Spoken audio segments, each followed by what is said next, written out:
Media നെറ്റിൻ്റെ എല്ലാ പ്രേക്ഷകർക്കും കാഴ്ചപ്പാടിലേക്ക് സ്വാഗതം. ഏറെ നാളായി വിവാദത്തിലാണ് കല്ലാറുകുട്ടിയിലെ ഡാമിൻ്റെ പ്രാന്തപ്രദേശത്ത് താമസിക്കുന്ന ആളുകളുടെ പട്ടയ പ്രശ്നം. 7 ചെയിൻ ഭാഗത്ത് പട്ടയം കൊടുക്കാമെന്നാണ് ഇപ്പോൾ സർക്കാർ നിലപാട്. അതുപോരാ, 10 ചെയിൻ ഭാഗത്തും പട്ടയം വേണമെന്ന് സമരസമിതി അംഗങ്ങളും. ഏതായാലും എന്താണ് യഥാർത്ഥത്തിൽ അവിടെ സംഭവിക്കുന്നത്? ആരാണ് ഈ പാവങ്ങൾക്ക് എതിർ നിൽക്കുന്നത്? ഇലക്ട്രിസിറ്റി ബോർഡിന് ഇതിൽ വല്ല പങ്കുമുണ്ടോ? അന്വേഷിക്കുന്നു ഇന്നത്തെ ചർച്ച കല്ലാറുകുട്ടിയിലെ പട്ടയ അവകാശ സംരക്ഷണ വേദിയുമായി ബന്ധപ്പെട്ട്. ഇന്നിപ്പോൾ ഈ വിഷയവുമായി ബന്ധപ്പെട്ട് ചർച്ചയ്ക്കെത്തിയിരിക്കുന്നത് PV അഗസ്റ്റിൻ സാറാണ്. സാറ് കല്ലാറുകുട്ടി 10 ചെയിൻ പട്ടയ അവകാശ സംരക്ഷണ വേദിയുടെ ചെയർമാനാണ്. കൂടാതെ കേരള കോൺഗ്രസിൻ്റെ സംസ്ഥാന കമ്മിറ്റി അംഗം കൂടിയാണ്. അധ്യാപകനായിരുന്നു, ഹെഡ് മാസ്റ്ററായിരുന്നു, പൊതുപ്രവർത്തകനായിരുന്നു. സ്വാഗതം സാർ. സാർ, അങ്ങ് ഈ പട്ടയാവകാശ സംരക്ഷണ വേദിയുടെ ചെയർമാനാണല്ലോ കല്ലാറുകുട്ടിയിൽ.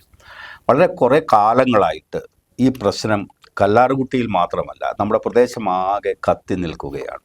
വല്ലാതെ വിവാദപരമായ, ഇപ്പോൾ ഇതുവരെയും നിങ്ങൾ പട്ടയ അവകാശത്തിലേക്ക് അല്ലെങ്കിൽ പട്ടയത്തിലേക്ക് പൂർണ്ണമായി എത്തിച്ചേർന്നിട്ടില്ല. സത്യത്തിൽ ഈ വിവാദങ്ങൾക്ക് പിന്നിൽ ഇപ്പോഴത്തെ നിയമസഭാ ഇലക്ഷനുമായി ബന്ധപ്പെട്ടുള്ള ചില കാര്യങ്ങളാണോ, അതെയോ മറ്റെന്തെങ്കിലും സ്ഥായിയായ പ്രശ്നങ്ങളുണ്ടോ? കഴിഞ്ഞ ഏകദേശം 60 വർഷക്കാലമായിട്ട് കല്ലാറുകുട്ടിയിൽ 10 ചെയിൻ മേഖലയിൽ അധിവസിക്കുന്ന ജനങ്ങൾക്ക് അവരുടെ അവകാശം ലഭ്യമാകുന്നതിനുള്ള പല രീതിയിലുള്ള സമരമാർഗങ്ങളും കഴിഞ്ഞ ഏതാനും വർഷങ്ങൾക്ക് മുമ്പ് മുതൽ തുടങ്ങിയതാണ്. ആ അവസരത്തിൽ അന്ന് ഈ സമരത്തിൽ പങ്കെടുത്ത പ്രധാന നേതാക്കന്മാരായിരുന്ന പലരും ഇന്ന് മൺമറഞ്ഞു പോയി. പക്ഷേ കഴിഞ്ഞ ഏകദേശം 10 വർഷക്കാലമായിട്ട് പട്ടയ അവകാശ സംരക്ഷണ വേദി എന്ന പേരിൽ പുതിയ ഒരു സമിതി ഉണ്ടാക്കി അതിൻ്റെ പ്രവർത്തനങ്ങൾ നടന്നുകൊണ്ടിരിക്കുകയാണ്. ഈ 10 ചെയിൻ മേഖലയിൽ പട്ടയം കിട്ടണം എന്നുള്ള ആഗ്രഹത്തോടു കൂടി പല പ്രാവശ്യം ഈ 10 വർഷക്കാലത്തിടയ്ക്ക് ആവശ്യമായ സമയങ്ങളിൽ ഇതിൻ്റെ ഭരണകക്ഷിയിൽപ്പെട്ടതും പ്രതിപക്ഷ കക്ഷിയിൽപ്പെട്ടതുമായ ഒട്ടേറെ നേതാക്കന്മാരെ കാണുകയും അവസാനം ഈ 10 ചെയിൻ മേഖലയിൽ പട്ടയം നൽകുന്നതിനുള്ള നടപടികൾ ഉണ്ടാകുമെന്ന് ഈ ഭരിക്കുന്ന കക്ഷികൾ പറയുകയും അതനുസരിച്ച് കഴിഞ്ഞ ഏതാനും ദിവസങ്ങൾക്ക് മുമ്പ് പട്ടയ അവകാശ സംരക്ഷണ സമിതിക്ക് വേദിക്ക് നൽകിയിട്ടുള്ള ഉറപ്പാണ് ഈ പട്ടയം നൽകുമെന്ന്. പക്ഷേ ഈ ഇലക്ഷൻ അടുത്തിരിക്കുന്ന അവസരത്തിൽ ഇങ്ങനൊരു പ്രഖ്യാപനവും വന്നപ്പോൾ അതിനെ പല രീതിയിലും ജനങ്ങൾ ന്യായീകരിക്കുന്നുണ്ട്. പക്ഷേ ഞങ്ങളെ സംബന്ധിച്ച് 10 ചെയിൻ മേഖലയിൽ അധിവസിക്കുന്നവർക്ക് ഇത് യഥാർത്ഥത്തിൽ 7 ചെയിൻ മേഖലയിൽ ആദ്യവും പിന്നീട് 3 ചെയിൻ മേഖലയിൽ പട്ടയം കിട്ടുമെന്നുള്ള വിശ്വാസമാണ് ഉള്ളത്. അതിൻ്റെ ഭാഗമായിട്ടാണ് കഴിഞ്ഞ ദിവസം മന്ത്രി തല സമിതിയുടെ തീരുമാനത്തിന്റെ അടിസ്ഥാനത്തിൽ ഇടുക്കി ജില്ലാ കളക്ടറുടെ ഓർഡർ അനുസരിച്ച് ഈ മേഖലയിലെ ജനങ്ങളുടെ ഭൂമിക്ക് പട്ടയം നൽകുന്നതിനുള്ള അപേക്ഷ സ്വീകരിക്കുന്നതിന് തീരുമാനിച്ചത്. തന്നെയുമല്ല, കാലങ്ങളായിട്ട് ആവശ്യപ്പെട്ടെങ്കിലും കഴിഞ്ഞ 1 വർഷത്തിനുള്ളിലാണ് ഓരോരുത്തർക്കും അവരുടേതായ അവകാശമുണ്ടെന്ന് തെളിയിക്കുന്ന ആ സ്ഥലങ്ങൾ അളന്ന് തിട്ടപ്പെടുത്തിയത്. അപ്പോൾ ഇടയ്ക്ക് ഞാൻ ചോദിച്ചോട്ടെ, ഈ പ്രേക്ഷകർക്ക് ചില സംശയങ്ങളുണ്ടല്ലോ. അതായത് ഇപ്പോൾ ഈ 10 ചെയിൻ എന്ന് പറയുന്നത് 3 ചെയിൻ 7 ചെയിൻ എന്നൊക്കെ പറഞ്ഞ് ഇങ്ങനെ തിരിച്ച് പട്ടയം കൊടുക്കുമെന്നൊക്കെയാണല്ലോ സർക്കാർ പറയുന്നത്. ഇപ്പോൾ ഈ 10 ചെയിൻ എന്നതുകൊണ്ട് പൂർണ്ണമായി ഉദ്ദേശിക്കുന്നത് എന്താണ്? അതായത് 10 ചെയിൻ എന്ന് കൊണ്ട് ഉദ്ദേശിക്കുന്നത് ഇപ്പോഴ് മാക്സിമം വാട്ടർ ലെവൽ എന്ന, അതായത് ഡാമിന്റെ പരമാവധി ജലസംഭരണി അവിടെ നിന്ന് കൃത്യമായിട്ട് പറഞ്ഞു കഴിഞ്ഞാൽ 10 ചെയിൻ എന്ന് പറയും 200 മീറ്ററോളം ദൂരത്തിൽ മുകളിലേക്ക് 200 മീറ്റർ ദൂരത്തിൽ ആ പ്രദേശമാണ് 10 ചെയിൻ എന്ന് പറയും. അപ്പോൾ ഒരു ചെയിൻ എന്ന് പറയുന്നത് 20 മീറ്റർ വരും. ഒരു ചെയിൻ എന്ന് പറയുന്നത് 20 മീറ്റർ വരും. ആ 20 മീറ്ററിൽ ഇപ്പൊ നമുക്ക് തരാമെന്ന് പറയുന്നത് 60 മീറ്റർ ഒഴിച്ച്, അതായത് ഈ ഡാമിന്റെ കാച്ച്മെന്റ് ഏരിയ, ഡാമിന്റെ വൃഷ്ടി പ്രദേശം, ഈ പ്രദേശത്തെയാണ് നമ്മൾ ഈ 10 ചെയിൻ എന്നതിലൂടെ അടയാളപ്പെടുത്തുന്നത്. അതെ, ഇവിടെ വൃഷ്ടി പ്രദേശം എന്ന് പറയാൻ പറ്റുകയില്ല. കാരണം ഇവിടെ ഇത് ഒരു ഡൈവേർഷൻ ഡാമാണ്. ഈ ഡാമിന് കവർ സ്ലൂയിസ് എന്നുള്ള സംവിധാനമുണ്ട്. ഈ ഡൈവേർഷൻ ഡാം എന്നുകൊണ്ട് ഉദ്ദേശിക്കുന്നത് ചെങ്കുളം, പള്ളിവാസൽ, പൊന്മുടി തുടങ്ങിയ ഡാമുകളിൽ നിന്ന് വരുന്ന വെള്ളം പവർ ഹൗസ് വഴി കടന്ന് ഇവിടെ വന്ന് സ്റ്റോർ ചെയ്യുകയും ഒരിക്കലും ഇവിടെ വെള്ളം കെട്ടി നിർത്താൻ വേറെ യാതൊരു സംവിധാനമില്ല. 10 ദിവസം ആ ഡാമുകളെല്ലാം അടച്ചു കഴിഞ്ഞാൽ കല്ലാർകുട്ടിയിൽ വെള്ളമില്ല. അല്ല, അത് പൂർണ്ണമായിട്ട് ശരിയല്ലല്ലോ. കാരണം 2 നദികളാണല്ലോ ഈ ഡാമിലേക്ക് ഒഴുകി വരുന്നത്. അതായത് വെള്ളത്തോൾ പവർ ഹൗസിലെ 2 പവർ ഹൗസിലെ വെള്ളവും ഒപ്പം തന്നെ ഇവിടെ നിന്ന് കല്ലാർ ഭാഗത്ത് നിന്ന് വരുന്ന വെള്ളം ഉണ്ടല്ലോ. പൊന്മുടി ഡാം, അതിൽ നിന്ന് വരുന്ന പന്നിയാർ പവർ ഹൗസ്, അവിടെ 2 പവർ ഹൗസ് ഉണ്ട്. ആ 2 പവർ ഹൗസിൽ നിന്ന് പോകുന്ന പുറത്തേക്ക് വരുന്ന വെള്ളം പള്ളിവാസൽ പവർ ഹൗസിൽ നിന്നും ചെങ്കുളം പവർ ഹൗസിൽ നിന്നും വരുന്ന വെള്ളത്തൂരില് ആ പവർ ഹൗസിൽ നിന്നും വരുന്ന വെള്ളം യഥാർത്ഥത്തിൽ മുതിരപ്പുഴയാറാണ്.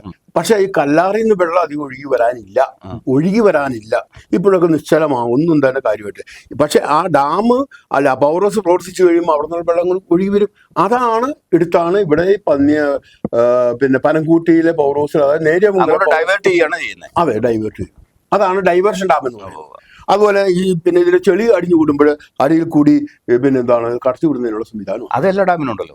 ഈ എല്ലാ ഡാമിനൊന്നും ഇടുക്കി ഡാമിനൊക്കെ ഉണ്ടെന്ന് എനിക്ക് സംശയമുണ്ട്, എനിക്കറിയില്ല. ഏതാണെങ്കിൽ പോട്ടെ, അത് വിഷയമില്ല. അതല്ല ഇവിടുത്തെ കാര്യം. ഈ വെള്ളം വരുന്നില്ലെങ്കിൽ ഇവിടെ വെള്ളമില്ലെങ്കിൽ പവർ ഹൗസ് പ്രവർത്തിക്കുകയില്ല. ഇവിടെ വെറും കുഴി പോലെയുള്ള സ്ഥലങ്ങൾ മാത്രമേ കാണാൻ സാധിക്കൂ. അപ്പൊ എന്തായാലും മഴ പെയ്യുന്ന പ്രദേശത്തെയാണ് നമ്മൾ പൊതുവെ വൃഷ്ടി പ്രദേശം എന്ന് പറയാം. അപ്പൊ ഈ ഡാമിന്റെ കാച്ച്മെന്റ് ഏരിയയിൽ ഉള്ള 200 ചെയിൻ അല്ലെങ്കിൽ 200 മീറ്റർ ഭാഗത്ത് ആളുകൾ അധിവസിക്കുന്നു. ഏകദേശം എത്ര ആളുകൾ അധിവസിക്കുന്നു? ഏകദേശം ഒരു 10,000-3000 ആളുകളുണ്ടെന്നാണ് കണക്കൂട്ടുന്നത്. വീടുകൾ 1400 ആണ്. ഇപ്പോഴും അവസാനം ഇവര് സർവേ ചെയ്ത് കഴിഞ്ഞപ്പോൾ കിട്ടിയിരിക്കുന്ന 1403 പേരുടെ പേര്. ആ കാര്യത്തിൽ നിങ്ങൾ സമരസമിതി യോജിക്കുന്നുണ്ടോ? ആ യോജിക്കണമെങ്കിൽ ഇവിടെ യോജിക്കാതിരിക്കേണ്ട കാര്യമില്ല. കാരണം സമരസമിതിയുടെ കയ്യിൽ ഒരു കണക്കില്ലേ? സമരസമിതിയുടെ ഉള്ള കണക്കും ഇതും തമ്മിൽ വ്യത്യാസമുണ്ട്. കാരണം ഒരാൾക്ക് 5 ഏക്കർ സ്ഥലം വേണ്ടി ചിലപ്പോൾ 3 ആയിട്ട് തിരിച്ചിട്ടുണ്ടാവും.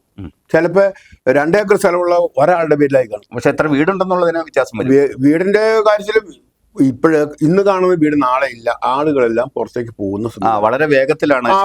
അതുകൊണ്ട് കൃത്യം പണ്ടത്തെ പോലെയല്ല, എത്രയോ വീട് ഒഴിഞ്ഞു കിടക്കുന്നുണ്ടല്ലോ. അപ്പൊ വീടുകളുടെ എണ്ണവും നമ്മൾ ഉദ്ദേശിക്കുന്നതിനേക്കാൾ എങ്ങനെ വന്നാലും ഈ 10 ചെയിൻ മേഖല എന്ന് പറയുന്നത് ഈ കണക്കിൽ വിട്ടുപോകില്ല അവര്. സാർ, ഞാൻ ചോദിക്കുന്നത് ഈ 1965 ആണ് ഈ ഡാം കമ്മീഷൻ ചെയ്തതെന്ന് തോന്നുന്നു അല്ലേ? കലാറുട്ടി ഡാം ആ കാലഘട്ടത്തിലാണ്. അതിനു മുമ്പേ കുടിയേറി പാർത്തവരുടെ പിന്മുറക്കാരല്ലേ ഇപ്പൊ താമസിക്കുന്നത്? അതായത് 1945 നടന്ന 2ാം ലോക മഹായുദ്ധത്തിന് ശേഷം ഭക്ഷ്യക്ഷാമം ഉണ്ടായി. ആ ഭക്ഷ്യക്ഷാമം ഉണ്ടായപ്പോൾ അന്ന് ഭരിച്ചുകൊണ്ടിരുന്ന പട്ടംതാണ പിള്ള ഗവൺമെന്റ് ആണ് ഇങ്ങോട്ട് കുടിയേറുന്നതിന് ഈ ഭാഗത്തേക്ക് അധികം കുടിയേറിയത് പാലായിൽ നിന്ന് കോതമംഗലം അങ്ങനെയുള്ള പ്രദേശങ്ങളിൽ നിന്നാണ് ഈ ആളുകൾ ഈ പ്രദേശത്തേക്ക് കുടിയേറിയത്. അങ്ങനെ പ്രധാനമായിട്ടും ഈ ഭക്ഷ്യ ദൗർലഭ്യം അകറ്റുന്നതിന് കൃഷിക്ക് യോഗ്യമായ സ്ഥലമായിട്ട് കണ്ടെത്തിയാണ് പദ്ധതിയുടെ പേര് തന്നെ ഗ്രോ ഫോർ മോർ ഫുഡ് ആയിരുന്നു.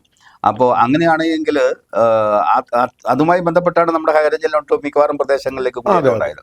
അതിന്റെ ഭാഗമായിട്ടാണ് കലാറുട്ടിയിലും വന്നത്.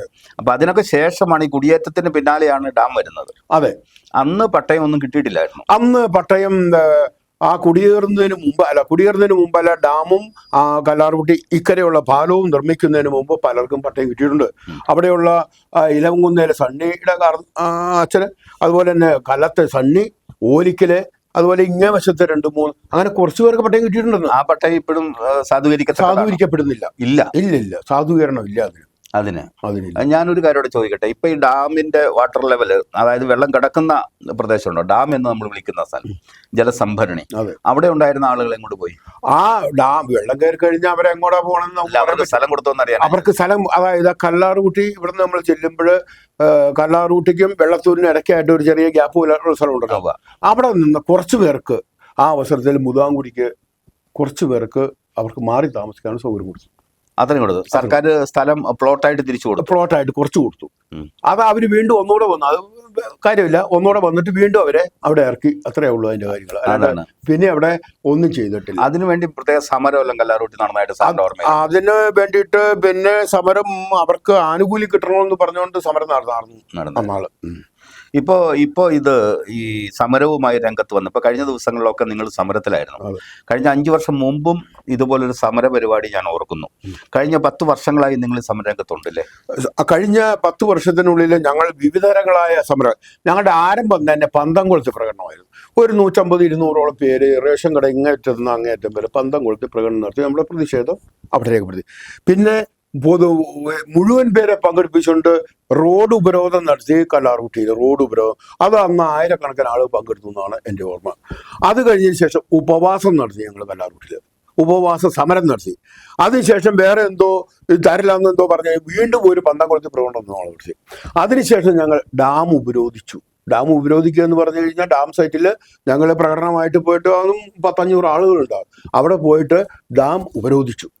അതും നടക്കാതിരുന്ന, ഉപരോധിക്കുക എന്ന് പറയുമ്പോൾ അവരുടെ ജീവനക്കാരെ അങ്ങോട്ട് കടത്തി വിടാതിരിക്കുക. അതെ, ഞങ്ങൾ ആ പാലത്തിന്റെ അവിടെ ഇങ്ങനെ പക്ഷെ അവിടം വരെ പോലീസുകാർ തടയുമല്ലോ, അവിടം വരെ ചെന്ന് കഴിഞ്ഞപ്പോൾ തടഞ്ഞു. ഞങ്ങൾ ഉന്തും ഉണ്ടാക്കി. ഡാം സുരക്ഷാ നിയമമൊക്കെ കർശനമായി നിലനിൽക്കുന്ന കാലമല്ലേ? അതെ, പക്ഷെ ഞങ്ങൾ ഉന്തും തള്ളും ഉണ്ടാക്കിയെങ്കിലും ഞങ്ങൾ അല്പം പോലും ആരുടെ മേത്തും പോറലേൽക്കാത്ത രീതിയിലാണ്, ഒരു തുള്ളി രക്തം പോലും വീഴാത്ത രീതിയിലുള്ള സമരമായിരുന്നു. കാര്യം ഒത്തിരി പോലീസുകാർ 8-10 സ്ഥലങ്ങളിൽ നിന്ന് പോലീസുകാർ ഒന്നും ഞങ്ങളുടെ ആൾക്കാരുള്ളതാണ്. പക്ഷെ ഞങ്ങൾ ഉന്തും തള്ളും കൂടിയെങ്കിലും ഒരു രീതിയിൽ സഹന സമരമായിരുന്നു. അതും കഴിഞ്ഞിട്ട് രക്ഷപ്പെടാതെ ഇരുന്നപ്പോഴാണ് ഞങ്ങൾ വില്ലേജ് ഓഫീസ്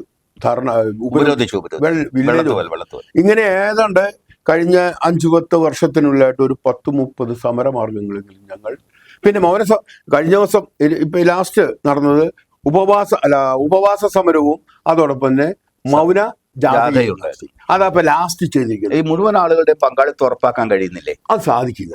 അങ്ങനെ സാധിക്കില്ല. അല്ല, ഇതിനോട് എതിർപ്പുള്ളവരുണ്ടോ? എതിർപ്പ് ആർക്കും ഇല്ല. പക്ഷെ അതിനകത്തുള്ള ആർക്കും എതിർപ്പില്ല.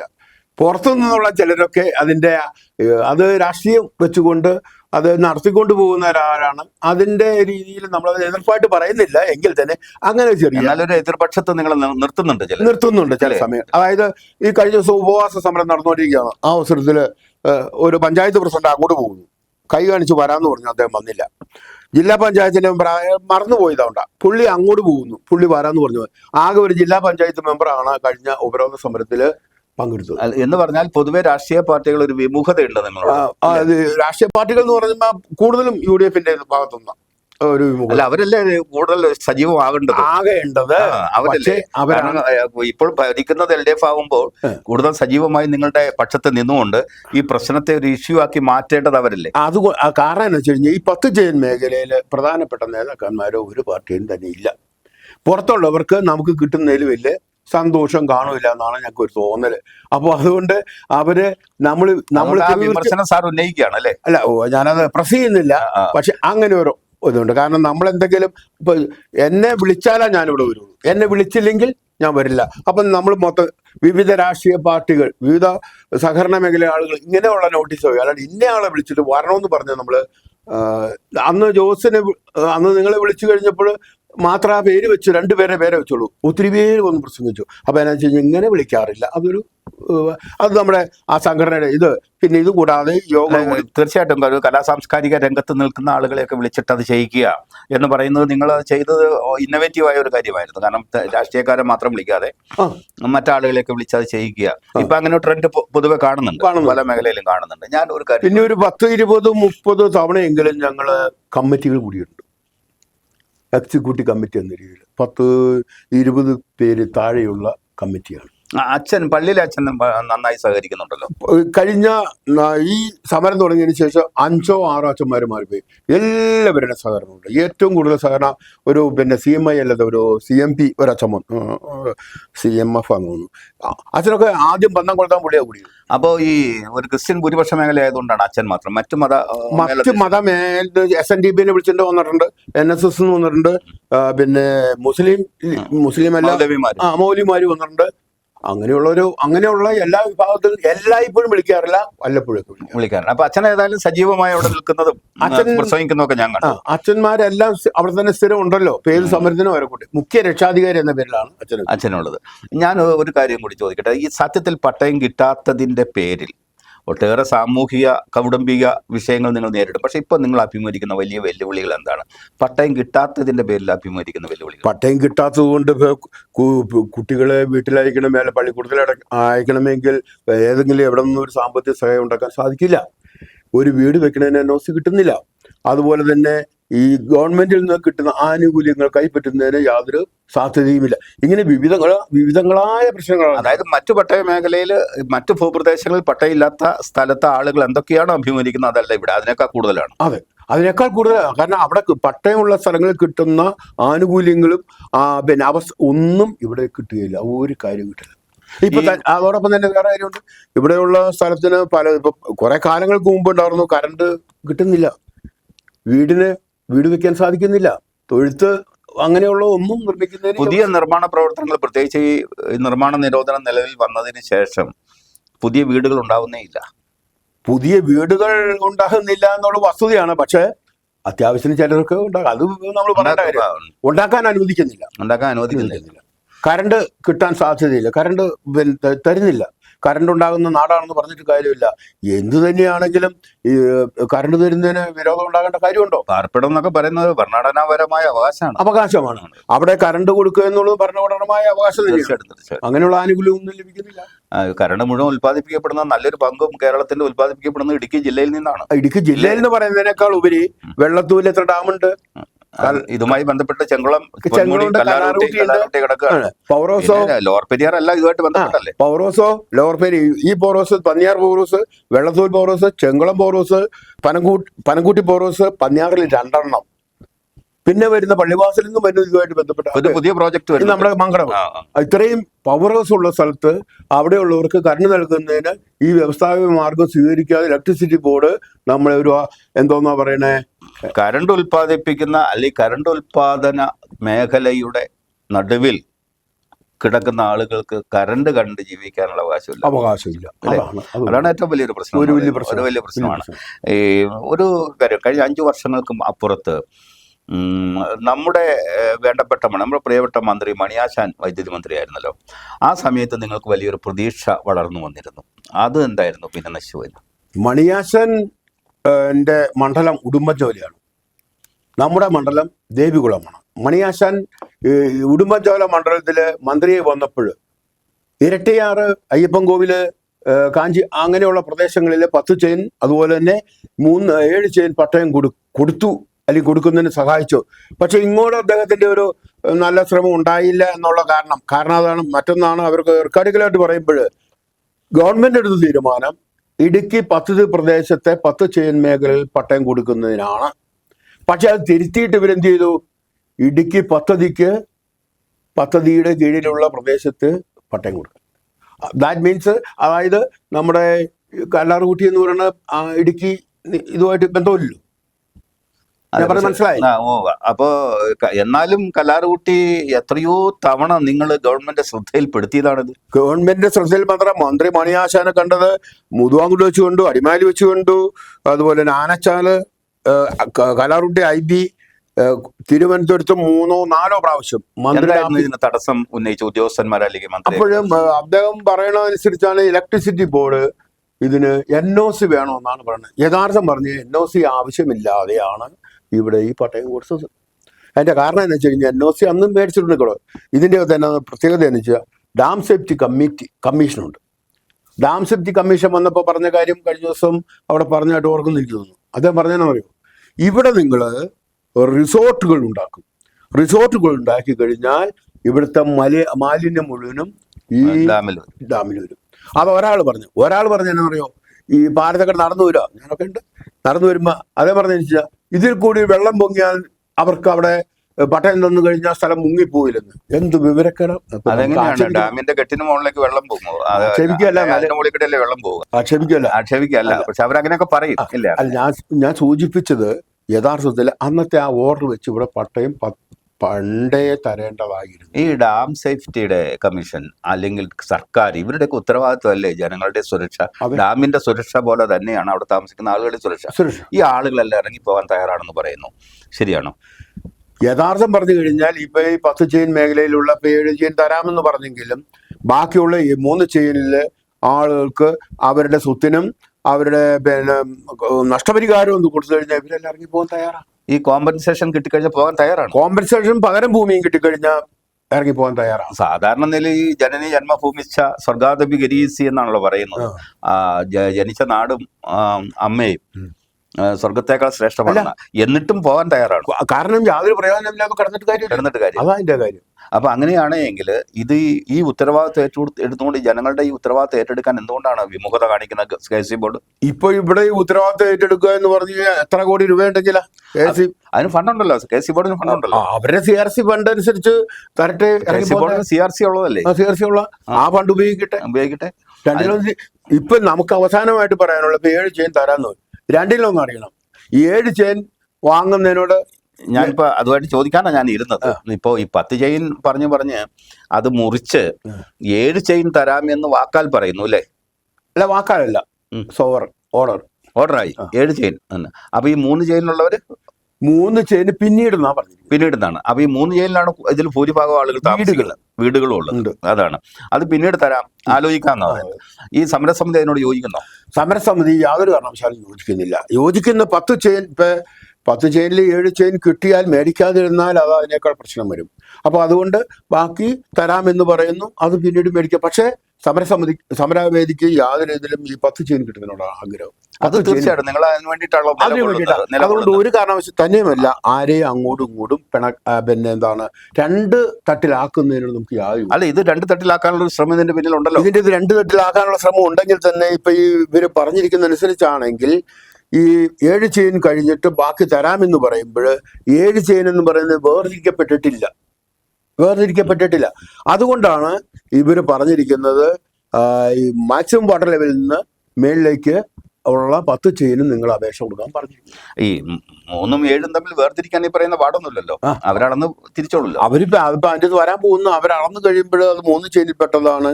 അപ്പൊ ചിലപ്പോ അവിടെയൊക്കെ ഒരു ചെറിയൊരു അഡ്ജസ്റ്റ്മെന്റ് നടക്കാൻ ചിലപ്പോൾ വേണ്ടി വരും. അതൊക്കെ കാരണം ഇപ്പൊ ഇവിടെ ഒരു വീട് ഇരിക്കുകയാണ്, അത് 3 ചെയിനില്ല, അപ്പൊ അത് 2 ഉള്ളെങ്കിൽ വീട് പകുക്കാനൊന്നും പറ്റില്ല. അതൊക്കെ അക്കോമഡേറ്റ് ചെയ്ത് കിട്ടാൻ അതൊക്കെ വേണ്ടി വരും. ഞാൻ ചോദിക്കാൻ വന്നത് സത്യത്തിൽ ഈ 7, 3 ആയിട്ട് പകുക്കുന്നതിന്റെ പിന്നിൽ സർക്കാരിന് വലിയ ഉദ്ദേശമില്ലെന്നാണ് കേൾക്കുന്നത്. ഇതിന്റെ പിന്നിൽ KC ബോർഡ് ആണെന്നുള്ള ആരോപണമുണ്ട്. ശരിയാണോ? 100% ശരിയാണ്. റവന്യൂ വകുപ്പും ജലസേചന വകുപ്പും വനം വകുപ്പും, അതായത് ഇവര് 3 പേരും ഓക്കെയാണ്, തരുന്നതിന് ഒരു വിരോധമില്ല. പക്ഷേ ഇതിൻ്റെ ഇടയ്ക്ക് ചെറിയ ഒടുക്ക് വെച്ചിരിക്കുക. ഇലക്ട്രിസിറ്റി ബോർഡ് അവർക്ക് ഒന്നുകൂടി ആലോചിക്കാനുണ്ട്. അതിപ്പോൾ തരാൻ പറ്റില്ല എന്നുള്ള രീതിയിലാണ് അവർ ഒടുക്കി വെച്ചിരിക്കുക. അതാണ് ഇത്ര താമസിക്കാനുള്ള കാരണം. ഈ തോട്ടിലെ വെള്ളം കലക്കുന്ന ചെന്നായിട്ട് ന്യായം സാർ കേട്ടിട്ടില്ലേ? ഈ KC ബോർഡ് ഈ പറയുന്ന വല്ല ന്യായമുണ്ടോ? സത്യത്തിൽ KC ബോർഡ് വന്നതിനൊക്കെ എത്രയോ നാളുകൾക്ക് മുമ്പ് ആളുകൾ അവിടെ വന്നു ഇല്ലേ? ആളുകളുടെ സുരക്ഷ ഉറപ്പാണ്. കാര്യം ഡാം നമുക്ക് വേണം, വെള്ളം വേണം, കറണ്ട് വേണം എന്നൊക്കെ ഉള്ളത് പറയുന്നത് ശരിയാണ്. പക്ഷെ ഇതിന്റെ ഉത്തരവാദിത്വം ഇതിപ്പോ പഴയ കാലമൊന്നും അല്ലല്ലോ, വെള്ളരിക്ക പട്ടണമല്ല. ജനങ്ങൾ വികസനം വേണം, ഡാം വേണം, വെട്ടം വേണം. പക്ഷെ അതിനനുസരിച്ചുള്ള കോമ്പൻസേഷൻ ജനങ്ങൾ കൊടുത്ത് പ്രശ്നം പരിഹരിക്കണം അല്ലെ? അപ്പൊ ഈ 3 ചെയിൻ തരില്ല എന്ന് ഇവർ തീർത്ത് പറയുന്നുമില്ല. 2-ലൊന്നും അവർക്ക് പറയണ്ട. എന്നാൽ നിങ്ങൾ ഒഴിപ്പിക്കാൻ പോവാണ്, നിങ്ങൾക്ക് കോമ്പൻസേഷൻ നൽകാം, പകരം ഭൂമി തരാം, ഇത് പറയേണ്ടത്. അല്ലെങ്കിൽ നമുക്ക് പട്ടയം കിട്ടണം. ഇപ്പൊ അയ്യപ്പൻ കോവിൽ ടയറിലൊക്കെ 10 ചെയിനും കൊടുത്തിട്ടുണ്ടെങ്കിൽ നിങ്ങൾക്ക് എന്തുകൊണ്ട് കോടതി പോയിക്കൂടാ? അല്ല, കോടതി പോകണമെങ്കിൽ നമ്മുടെ അവകാശം ആദ്യം കിട്ടിക്കോട്ടെ. ബാക്കിയുള്ളവർക്ക് അതായത് ഇപ്പൊ 1 വർഷം ആകുന്നുള്ളൂ ഇത് അളന്നിട്ട്. എൻ്റെ പേരിൽ ഭൂമി ഉണ്ടെന്ന് തെളിവായത് 1 വർഷം ആകുന്നുള്ളൂ. അതിപ്പോ ഈ 3 ചെയിനിൽ 10 ചെയിനിൽ കൈവശ അവകാശ രേഖ കിട്ടിയിട്ട് കൈവശ അവകാശ രേഖയല്ല, സർക്കാരിന്റെ റെക്കോർഡിൽ BTR രേഖപ്പെടുത്തി. ഇപ്പൊ വെള്ളത്തൂൽ പഞ്ചായത്ത് വില്ലേജിൽ ചെന്നിട്ട് എന്റെ പേര് പറഞ്ഞു കഴിഞ്ഞാൽ അവിടെ എനിക്ക് സ്ഥലമുണ്ട് ഈ മേഖലയിൽ. അതുപോലെ ഇല്ലായിരുന്നു, ഇല്ല, ഒരു രേഖയില്ലായിരുന്നു, വെറുതെ താമസിക്കുകയായിരുന്നു, ഒരു ഇതില്ലാതെ താമസിക്കുകയായിരുന്നു. ഏതാണ്ട് ഞങ്ങളുടെ കണക്കനുസരിച്ച് 1750 വീട്ടുകാർ, അത് ഇവരുടെയും ഉറപ്പാട്ട് ഉണ്ട്. അത്രയും കുടുംബങ്ങൾ വെറുതെ ഇവിടെ താമസിക്കുകയും ഒരു കോപ്പറേറ്റീവ് ബാങ്കിൽ നിന്ന് പോലും ലോൺ എടുക്കാൻ സാധ്യമല്ല. അല്ലേ? ഈ ലാൻഡ് മോർട്ട്ഗേജ് ബാങ്ക്, അതായത് ഭൂപണയ ബാങ്കിലേക്കൊന്നും ചെല്ലാൻ നോർത്തില്ല, അടുക്കാൻ പോലും പറ്റില്ല. അപ്പൊ നിങ്ങൾ എങ്ങനെ ജീവിച്ചു അവിടെ? ഞങ്ങൾ ജീവിച്ചു എന്ന് പറഞ്ഞാൽ കുട്ടികൾക്ക് വിദേശത്ത് പോകണം, പഠനം നടത്തണം. അതെ അല്ലേ? അതെ. പക്ഷെ എന്താ ചെയ്യണേ? ജീവിക്കാതെ മാർഗമുണ്ടോ? ആത്മഹത്യ ചെയ്യാൻ ഉള്ള പ്രേരണ ആളുകൾക്ക് കുറവായതുകൊണ്ട് അത് ചെയ്തിട്ടുള്ള മാത്രമേ. എത്രയോ പേര് കാലങ്ങളായിട്ട്, ഞാൻ പറയില്ല, എത്രയോ പേര് ഈ സമരവുമായിട്ട് ബന്ധപ്പെട്ട് അല്ലെങ്കിൽ ഭൂമിയിൽ കയറി പ്രവേശിച്ചിട്ട് മരിച്ചുപോയി. ഇപ്പം ഇല്ലാത്തവരുണ്ട് നമ്മുടെ പൂർവികന്മാർ. പക്ഷെ എന്നെ പോലെയുള്ളവര് ആദ്യകാല സമരം മുതൽ ആ കൂടുതലുള്ള ഞാൻ മാത്രമേ ചെറുപ്രായത്, ബാക്കിയെല്ലാം പിള്ളേരാ, അവരുടെ അപ്പന്മാരും ഈ സമരത്തിൽ പങ്കെടുത്തവരാ ഇപ്പൊ ഈ ഇതായിട്ടുള്ളവര്. അപ്പൊ യഥാർത്ഥം പറഞ്ഞു കഴിഞ്ഞാൽ അങ്ങനെ ജീവിച്ചു പോകുന്നു മാത്രമേ ഉള്ളൂ. ഇതോടൊപ്പം തന്നെ മറ്റൊരു കാര്യം നോക്കണം, അവിടെ പള്ളിയുണ്ട്, പള്ളിക്കൂടമുണ്ട്, റേഷൻ കാർഡുണ്ട്, അംഗനവാടിയുണ്ട്, അതുപോലെയുള്ള ഗവൺമെന്റ് സ്ഥാപനങ്ങളും അവിടെയുണ്ട്. പൊതു സ്ഥാപനങ്ങൾ ഏറെയുണ്ട്. അതെല്ലാം ഈ ചെയിനിന്റെ ഉള്ളിലാണ്. എത്ര സ്കൂളുണ്ട്? ഗവൺമെന്റ് ഹൈസ്കൂൾ വെള്ളത്തൂർ, ഗവൺമെന്റ് അല്ല Kathippara, government UP school Kathippara, saint Joseph LPS Kallarkutty. അതെല്ലാം ഈ 10 ചെയിനിന്റെ ഉള്ളിൽ വരും. ഉള്ളിലാണ്. അത് ശരി. അപ്പൊ ഇതിന്റെ ഏരിയ പറയുമ്പോൾ എവിടെന്നറിയോ? വെള്ളത്തൂർ ടൗൺ മുഴുവൻ പോന്നു കഴിഞ്ഞാൽ എന്റെ മാങ്കുളം ജംഗ്ഷൻ കഴിഞ്ഞിട്ട് ഇങ്ങനെ കയറി ഇറങ്ങി വന്നിട്ട് നായിക്കുന്ന് കൂടി അങ്ങനെ ഒന്ന് വടക്കേ 1000 ഏക്കർ വന്നിട്ട്, അതായത് വെള്ളത്തൂർ പഞ്ചായത്തിലെ, അതായത് ഈ വെള്ളം എവിടെയൊക്കെ കിടക്കുന്നുണ്ടോ ആ വെള്ളത്തിന്റെ ഒക്കെ കാച്ച്മെന്റ് ഏരിയ ഏതാണ്ട് 7 പഞ്ചായത്ത് വാർഡുകൾ പിന്നെ വെള്ളത്തൂരിലെ, പിന്നെ കൊന്നത്തടിയിലെ 2 പഞ്ചായത്ത് വാർഡുകൾ, മൊത്തം 2 വാർഡേ ഉള്ളൂ നടക്കണം അല്ലേ? അതെ, അതിൽ പകുതിയോളം തന്നെ ഇതുമായിട്ട് ബന്ധപ്പെട്ടാണ്. എന്നാൽ യാത്രാ സൗകര്യങ്ങളൊക്കെ ഉണ്ട് താനും. അപ്പൊ അങ്ങനെ നമ്മളായിട്ട് ക്രൂശിക്കുന്നു, നമ്മളായിട്ട് കൊല്ല ചെയ്യുന്നു, മാത്രമേ നമുക്ക് അതിന് പറയാൻ പറ്റുള്ളൂ. അപ്പൊ ഞാൻ ചോദിക്കുന്നത്, ഈ സമരത്തിന്റെ തീവ്രത ഈ ഇവിടെ താമസിക്കുന്ന എല്ലാ ആളുകൾക്കും ഇനി മനസ്സിലാകേണ്ടതുണ്ടോ?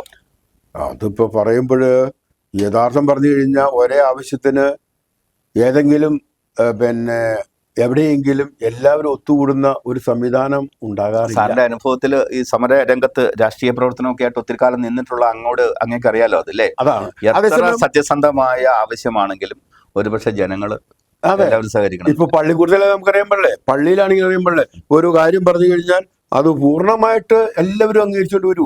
എല്ലാവരും അംഗീകരിക്കില്ല. അമ്മയെ തല്ലിയാലും 2 വർഷം. 2 വർഷം. ഇപ്പൊ രാഷ്ട്രീയക്കാർ തന്നെയാണെങ്കിലും അതിന് അപ്പൊ തന്നെ പ്രതികരണം ഉണ്ടാവൂലേ? ഇന്ന് പറഞ്ഞ പോലെ ഒരു മേഖല മൊത്തം ആവശ്യപ്പെടുന്നെങ്കിൽ അവന് കിട്ടിയാൽ എനിക്കും കിട്ടും, പിന്നെ ഇതിന് ഞാൻ സമയത്തിന് പോകണം.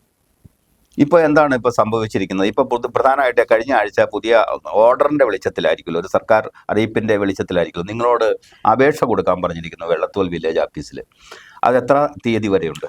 യഥാർത്ഥത്തില് ഇവിടെ ഇപ്പൊ അപേക്ഷ കൊടുക്കേണ്ടത് ചട്ടം 1964 പ്രകാരം. ചട്ടം 64 പ്രകാരം അപേക്ഷ എപ്പോൾ വേണമെങ്കിലും കൊടുക്കാം. പക്ഷേ വാക്കാലം ഞങ്ങളോട് പറഞ്ഞത് 2 ദിവസം 4 ദിവസത്തിനുള്ളിലായിട്ട് മൊത്തം കൊടുക്കണമെന്നാണ് പറഞ്ഞിരിക്കുന്നത്. അപ്പൊ ആ 4 ദിവസത്തിനുള്ളിൽ ഈ വാക്ക് പറയുന്നത് ഇത് മുഴുവൻ ഇൻഫർമേഷൻ ഫ്രം കളക്ടർ, ഡെപ്യൂട്ടി കളക്ടറാണ് ചാർജ് ഇടുക്കി. അദ്ദേഹമാണ് ഈ കാര്യങ്ങൾ അവിടെ നിന്നുള്ള, പിന്നെ തഹസിൽദാർ, വില്ലേജ് ഓഫീസുമായിട്ട് ബന്ധപ്പെടാറില്ല ഈ കാര്യത്തിൽ. അപ്പോൾ ഇത് പറഞ്ഞിരുന്നത് എത്രയും നേരത്തെ കൊടുത്തു കഴിഞ്ഞാൽ എത്രയും നേരത്തെ ഇത് വേറെ പ്രത്യേകത. വില്ലേജിലാണ് സ്വീകരിക്കുന്നത്. സാധാരണ പട്ടയാപേക്ഷ സ്വീകരിക്കുന്നത് തഹസിൽദാരും അതുപോലെ തന്നെ പട്ടയ ഓഫീസുകളും. ഇതങ്ങനെയല്ല. അതിന് ഇന്ന് ഉച്ചയ്ക്ക് പിന്നെ ഡെപ്യൂട്ടി കളക്ടർ പറഞ്ഞ കാര്യം, ഇത് കിട്ടിക്കഴിയുമ്പോൾ എത്ര ഉദ്യോഗസ്ഥന്മാർ വേണം അവരൊന്ന് വേർതിരിക്കാൻ വേണ്ടിയിട്ടാണ്. എത്ര ഇപ്പം 600 അപേക്ഷ വന്നു, 10 പേരുണ്ടെങ്കിൽ ഒരാൾക്ക് 60 വെച്ച് കൊടുത്താൽ മതിയല്ലോ. അപ്പം ആ പ്രോസസ് നടക്കും. ഞങ്ങളുടെ വിശ്വാസം ഇരിക്കുന്നു. സാറ് ഇതുമായിട്ട് ബന്ധപ്പെട്ട് വില്ലേജ് ഓഫീസിൽ പോയിരുന്നു? ഇന്നലെ ആദ്യത്തെ അപേക്ഷ കൊടുത്തു ഞാനാണ്. അപ്പൊ ഈ അപേക്ഷ കൊടുക്കുന്ന ചെയർമാൻ എന്ന നിലയിൽ ആദ്യത്തെ അപേക്ഷ കൊടുത്തു. ചെയർമാൻ എന്ന നിലയിൽ ഞാന്, അതുപോലെ ജെയിൻസ് കൺവീനർ എന്ന നിലയിൽ, സാജു ട്രഷറർ എന്ന നിലയിൽ. അപ്പൊ പോകാൻ കാരണം എന്ന് വെച്ച് കഴിഞ്ഞാൽ ഞങ്ങൾ ഇവിടുന്ന് അപേക്ഷ പൂരിപ്പിച്ചു കൊടുത്തു. അവിടെ ചെല്ലുമ്പോൾ എന്തെങ്കിലും പ്രശ്നമുണ്ടെന്ന് അറിയാലോ. അപ്പോൾ ഞങ്ങൾ ചെല്ലുമ്പോൾ ഒരു 10-100 പേര് ക്യൂവിൽ നിൽക്കുക. ഞങ്ങൾ അപ്പം ഇവർ തിങ്കളാഴ്ച ആയതുകൊണ്ട് തുറക്കാനൊരു 10 മണി കഴിയുമല്ലോ. ഞങ്ങൾ കയറി ആദ്യം അപ്പം പ്രോസസ്സിംഗ് നടപടി എന്ന രീതിയിൽ ഒരു കാര്യം ചെയ്ത് നമുക്ക് ആദ്യത്തെ അപേക്ഷ ഒരു ഫോട്ടോ എടുത്ത് കണ്ടില്ല, മനോരമയിലും മാതൃഭൂമിയിലും. അപ്പോൾ ആദ്യത്തെ അപേക്ഷ ഞാൻ തന്നെ കൊടുത്തു. ബാക്കി 2 പേരും എൻ്റെ കൂടെ ഉണ്ടായിരുന്നു. വില്ലേജ് സ്വീകരിച്ചു. ജെയിൻസ് യോഹന്നാനാണല്ലോ ഇതിന്റെ കൺവീനർ. അദ്ദേഹവുമായിട്ട് ബന്ധപ്പെട്ട് 2 തവണ ഞാൻ ചർച്ച നടത്തിയിരുന്നു. അപ്പോ അതുപോലെ ട്രഷറർ സാജു ആണ്. അപ്പൊ നിങ്ങളുടെ ഒരു വലിയൊരു ബെൽറ്റ്, ഒരു ശക്തിമത്തായ ഒരു ടീം തന്നെ ഇതിന്റെ രംഗത്തുണ്ട്. അപ്പൊ ഈ ഞാൻ ചോദിക്കാൻ വന്നത്, വില്ലേജ് ഓഫീസിൽ ഈ അപേക്ഷ കൊടുക്കുന്നതോ എങ്ങനെയാണ് നിങ്ങളോട് അവരുടെ പെരുമാറ്റം? വില്ലേജ് ഓഫീസിൽ ഞങ്ങളിത് കൊടുക്കാൻ ചെന്ന് കഴിഞ്ഞപ്പോൾ ഇതിന് രസീത് തരണം. രസീത് തരുന്നതിന് വേണ്ടിയിട്ട് അതിന്റെ പിന്നെ റെസിപ്റ്റ് അപ്ലോഡ് ചെയ്യണം, ഡൗൺലോഡ് ചെയ്യണം. അത് ചെയ്ത് കിട്ടുന്നതിന് ഒരു 10 മിനിറ്റ് താമസം വന്നു. അതൊരു 10-50 എണ്ണം ഡൗൺലോഡ് ചെയ്തതിന് ശേഷമാണ് ഞങ്ങളോട് അവർ 5 പേരോ 6 പേരോ ഉണ്ടായിരുന്നുള്ളൂ. എല്ലാവരും 2 പേരെ ഇതിനു വേണ്ടി കൃത്യമായിട്ട് അപ്പോയിന്റ് ചെയ്തു. 2 പേര്. പിന്നെ വില്ലേജ് ഓഫീസിലും അതുപോലെ തന്നെ സഹകരിച്ചു. അതാ ഞാൻ ചോദിച്ചത്. അപ്പൊ ജീവനക്കാരുടെ തീർച്ചയായിട്ടും നല്ല സഹകരണമായിരുന്നു. അപ്പോൾ ഞാൻ ചോദിക്കാൻ വരുന്നത്, അപ്പൊ ഏതാണ്ട് എല്ലാവരും തന്നെ അപേക്ഷ കൊടുത്തു കഴിഞ്ഞു സാറിന് ബോധ്യമുണ്ടോ? മുഴുവൻ പേര് കൊടുത്തു കാണില്ല. കാരണം ഇപ്പൊ ആലപ്പുഴയുള്ളവരുണ്ട്, കണ്ണൂരുള്ളവരുണ്ട്, എറണാകുളത്തുള്ളവർ ഒക്കെ വിവിധ സ്ഥലങ്ങളിൽ സ്ഥലം ഇവിടെയും താമസം അവിടെയൊക്കെ ഉണ്ട്. അതുകൊണ്ട് പൂർണ്ണമായിട്ട് കൊടുത്തു കാണുമെന്ന് എനിക്ക് പ്രതീക്ഷയില്ല. അവരെയൊക്കെ വിവരങ്ങൾ അറിയിച്ചിട്ടുണ്ടോ? എല്ലാവരെയും നമ്മൾ വിവരങ്ങൾ അറിയിച്ചു പറഞ്ഞാൽ ബൈ ഫോണിൽ കൂടെ മെസ്സേജ് നമ്മൾ 4 പള്ളിയിൽ വിളിച്ചു. അപ്പൊ അടിയന്തര പ്രാധാന്യമുള്ള ഒരു കാര്യമാണല്ലോ സാറേ. അതെ, ഇല്ലേ? അവരെത്രയും പെട്ടെന്ന് എത്തി എത്രയും പെട്ടെന്ന് കൊടുത്താലാണ് ഇതിന്റെ പ്രോസസ്സിംഗ് നടക്കും. അല്ലെങ്കിൽ കുറെ പേരുടെ കിട്ടിയില്ല എന്നൊക്കെ പറഞ്ഞ് പെൻഡിങ്ങിൽ വെക്കാൻ സാധ്യതയുണ്ട്. അതുകൊണ്ട് എത്രയും പെട്ടെന്ന് സമരസമിതി ആ കാര്യത്തിൽ ഇടപെടുമെന്ന് പ്രതീക്ഷിക്കാം. അല്ല, സമരസമിതി ഇനി ഇടപെടുക എന്ന് പറഞ്ഞാൽ നമ്മൾ പറയാവുന്നേരം മിക്കവാറും അറിയേണ്ടവരെ മുഴുവൻ, കാരണം ഈ 10 ചെയിൻ മേഖലയിലാണ് നോക്കണം. കല്ലാർകുട്ടി പള്ളി പറഞ്ഞ ആ മേഖല മുഴുവൻ, ആയിരക്കര പള്ളി പറഞ്ഞപ്പോൾ ആ മേഖല, പള്ളിയാണല്ലോ ഇതിൻ്റെയൊക്കെ ബേസ്. വെള്ളത്തൂലി പള്ളിയിൽ പറഞ്ഞു, കൊന്നത്തരയിലല്ല, പിന്നെന്താ ഒരു പള്ളിയിൽ ഇങ്ങനെ പറഞ്ഞു ചെല്ലാൻ പറയാൻ പറ്റും. ഇങ്ങനെ പറഞ്ഞു കഴിയുമ്പോൾ മിക്കവാറും പേര് അറിഞ്ഞു.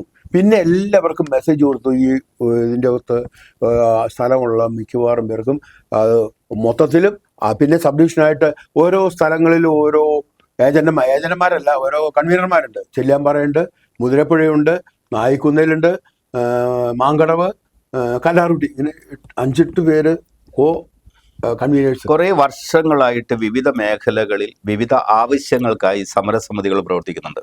സാറിന് ശ്രദ്ധയിൽപ്പെട്ട് കാണും നമ്മുടെ രാജ്യത്ത്, നമ്മുടെ സംസ്ഥാനത്ത്.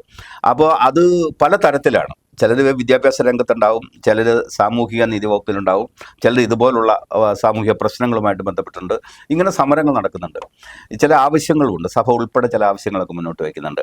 ഇത്തരം ആവശ്യങ്ങൾക്കൊക്കെ നിഷേധമായ ഒരു നിലപാടുണ്ടായിരുന്നു പലപ്പോഴും. എന്ന് പറഞ്ഞാൽ സമയത്ത് കാലവിളമ്പുണ്ടായിരുന്നു. പക്ഷേ ഇപ്പോൾ ഇത്തരം ആവശ്യങ്ങൾ വളരെ പെട്ടെന്ന് നടത്തി കൊടുക്കുന്നു. അപ്പോൾ അതിൻ്റെ പിന്നിൽ ഇലക്ഷനാണോ, വരാൻ പോകുന്ന നിയമസഭയാണ്? ഇപ്പോൾ ഈ പെട്ടെന്ന് ആപ്ലിക്കേഷൻ മേടിച്ചു എന്ന് പറയുന്നതിൽ നമുക്ക് പറയാൻ പറ്റില്ല. കാരണം ഇതൊരു പ്രോസസ്സിങ് എന്ന രീതിയിൽ ഈ അളവ് കഴിഞ്ഞ് അത് തഹസിൽദാരുടെ അടുത്ത് പോകുന്നു, അവിടുന്ന് കളക്ടറേറ്റിൽ പോകുന്നു, കളക്ടറേറ്റിൽ നിന്ന് പിന്നെ തിരുവനന്തപുരത്തേക്ക് ഇത് കൂട്ടായിട്ടുള്ള അപേക്ഷ മുഴുവനും ഈ കഴിഞ്ഞ മാസം അവസാനിക്കുന്നതിന് മുമ്പാണ് അപേക്ഷ പൂർണ്ണമായിട്ട് ഇത്ര ആളുകൾക്ക്. അപ്പൊ നടക്കേണ്ട പ്രോസസ് എല്ലാം അതെല്ലാം ആ പ്രോസസ്സിംഗ് എല്ലാം നടത്തിയിട്ട് അതിനുശേഷമാണ് 2 പ്രാവശ്യം റവന്യൂ മന്ത്രി, ഇലക്ട്രിസിറ്റി മന്ത്രി ഒരു പ്രാവശ്യം കൂടുള്ളൂ, മറ്റേ ജലവിഭവം മന്ത്രി കൂടി. അതോടൊപ്പം തന്നെ ഇവിടെ വന്ന് സംയുക്ത പരിശോധന നടത്തും. അപ്പൊ ഇതൊരു ഇലക്ഷൻ സ്റ്റണ്ടാണെന്ന് പറയുന്നതിൽ അടിസ്ഥാനം എനിക്ക് അതിന്റെ അകത്ത് വിശ്വസിക്കാൻ പറ്റില്ല. കാരണം ചില ആളുകൾ ഇങ്ങനെയൊക്കെ പറഞ്ഞ ആരോപണങ്ങൾ, അല്ല, ഞാനിതില് അമിതമായിട്ട് അല്ലെങ്കിൽ ഒരു ശുഭാപ്തി വിശ്വാസക്കാരനാണ്. നമുക്ക് എന്തെങ്കിലും കിട്ടും. അതുകൊണ്ട് എനിക്ക് ഇലക്ഷൻ സ്റ്റണ്ടാണെന്ന് പറയുന്നതിൽ ഞാനൊക്കെ വേണ്ടി പറയുന്ന ആളാണ്, പറയാം, കുഴപ്പമില്ല. പക്ഷേ ഇത് 1-2 എന്ന രീതിയിൽ തഹസിൽദാരുടെ ഒരു 10 കത്തെങ്കിലും എൻ്റെ അടുത്ത് ഇരിപ്പുണ്ട്, കളക്ടറേറ്റിൽ നിന്ന് ഒരു 10 കത്തെങ്കിലും ഉണ്ട്, സെക്രട്ടേറിയറ്റിൽ നിന്ന് കിട്ടിയ കത്തുണ്ട്, മുഖ്യമന്ത്രിയുടെ ഉണ്ട്, റവന്യൂ മന്ത്രിയുടെ. ഇതിലെല്ലാം നമുക്ക് ഉപകാരപ്രദമായ രീതിയിൽ, അല്ലെങ്കിൽ എല്ലാം, അതായത് അനുഭാവപൂർണമായ നിലപാടാണ് സർക്കാർ ഓഫീസുകൾ. ആരും ഇതുവരെ അനുഭാവപൂർണ്ണമല്ലാത്ത ഒന്നും ചെയ്തിട്ടില്ല. ആകെ നമുക്ക് അനുഭാവപൂർണ്ണമല്ലാത്ത പറഞ്ഞത് കഴിഞ്ഞ ദിവസം ഇവിടെ കൂടിയ പിന്നെ 3 വകുപ്പുകളുടെ ഒരു പൊതു യോഗം കൂടി, സംയുക്ത യോഗം കൂടി. അവിടെ വെച്ച് ഇലക്ട്രിസിറ്റി ബോർഡില് അപ്പൊ അവര് പറഞ്ഞു തുടങ്ങിയപ്പോ തന്നെ ഞാൻ പറഞ്ഞു, ഇത് വെള്ളത്തിന്റെ കിടക്കുന്ന സ്ഥലം ഞങ്ങളുടെയാണ്, ഈ വെള്ളത്തിലടി കിടക്കുന്ന സ്ഥലത്തിന് നിങ്ങൾക്ക് യാതൊരു ഉത്തരവാദിത്തമില്ല. അവിടെ മുതൽ മുകളിലേക്ക് 10 ചെറിയ സ്ഥലത്തിന് ഞങ്ങൾക്ക് പട്ടയം കിട്ടേണ്ട. പിന്നെ ഞങ്ങൾ അങ്ങനെ പറയുന്നില്ല, ഈ വാട്ടർ ലെവലിന്റെ മുകളിലേക്ക് പട്ടയം കിട്ടണമെന്ന് പറഞ്ഞാൽ അത് വലിയ വിഷമത്തിലാണ്. ഇലക്ട്രിസിറ്റി ബോർഡുകാരൻ പറഞ്ഞു, നിങ്ങളുടെ ആ പണി അവിടെ ഇരിക്കട്ടെ, യാതൊരു കാരണവശാലും ഞങ്ങൾ അനുവദിക്കുന്ന പ്രശ്നമില്ല, നമ്മൾ ഒച്ചപ്പാട്ടുണ്ടായി ഞങ്ങൾ ഇറങ്ങി പോകുന്നു. അപ്പൊ അവര് ഇലക്ട്രിസിറ്റി ബോർഡുമായിട്ടാണ് ഒരു ചെറിയ പിണക്കത്തിന്. അതോടൊപ്പം തന്നെ പുള്ളി പറഞ്ഞു, പിന്നെ ഈ ഡാം സേഫ്റ്റി കമ്മീഷനൊക്കെ നമ്മൾ നേരത്തെ കണ്ട അവര് പറഞ്ഞതനുസരിച്ചാണെങ്കിൽ വേറെ യാതൊരു ആവശ്യവും ഇതിനില്ല. ഇനിയും കാര്യങ്ങൾ ഒത്തിരി ഉണ്ടെങ്കിൽ പോലും സമയം കഴിഞ്ഞിരിക്കുന്നു എന്നുള്ളതാണ്. സമയത്തിന്റെ പരിമിതമായ സമയത്താണല്ലോ നമ്മളിത് നടത്തുന്നത്. സമയം കഴിഞ്ഞിരിക്കുന്നു എന്നുള്ളതുകൊണ്ടാണ്. തീർച്ചയായിട്ടും ഇനി ഒട്ടേറെ കാര്യങ്ങൾ പറയാൻ പിന്നീട് ഒരു അവസരത്തിലാവാം. വന്നതിനും ഈ പ്രധാനപ്പെട്ട ഇത്തരം വളരെ വിവാദപരമായ ഈ സമരവുമായി ബന്ധപ്പെട്ട് സംസാരിച്ചതിനും നന്ദി. സമരസമിതിയുടെ ചെയർമാനുമായി സംസാരിച്ചു കഴിയുമ്പോൾ പ്രശ്നം ഏകദേശം പരിഹരിച്ചേക്കുമെന്നാണ് നമുക്ക് വിചാരം. ഇനിയും അതിനിടയിൽ സമരസമിതിക്കാരെ തന്നെ 2ആയി വിഭജിച്ചുകൊണ്ട് മുന്നോട്ട് പോകാനുള്ള തന്ത്രപരമായ ശ്രമങ്ങൾ ആരെങ്കിലും നടത്തുന്നുണ്ടെങ്കിൽ അത് അവസാനിപ്പിച്ചേ പറ്റൂ. എന്തായാലും ഇവിടെ താമസിക്കുന്ന ആളുകൾക്ക് പട്ടയം അവകാശമാണ്. ഭരണഘടനാ പ്രകാരം ജീവിക്കുന്ന ആളുകളാണ് അവർ. അത് കൊടുത്തേ പറ്റൂ. നന്ദി, നമസ്കാരം.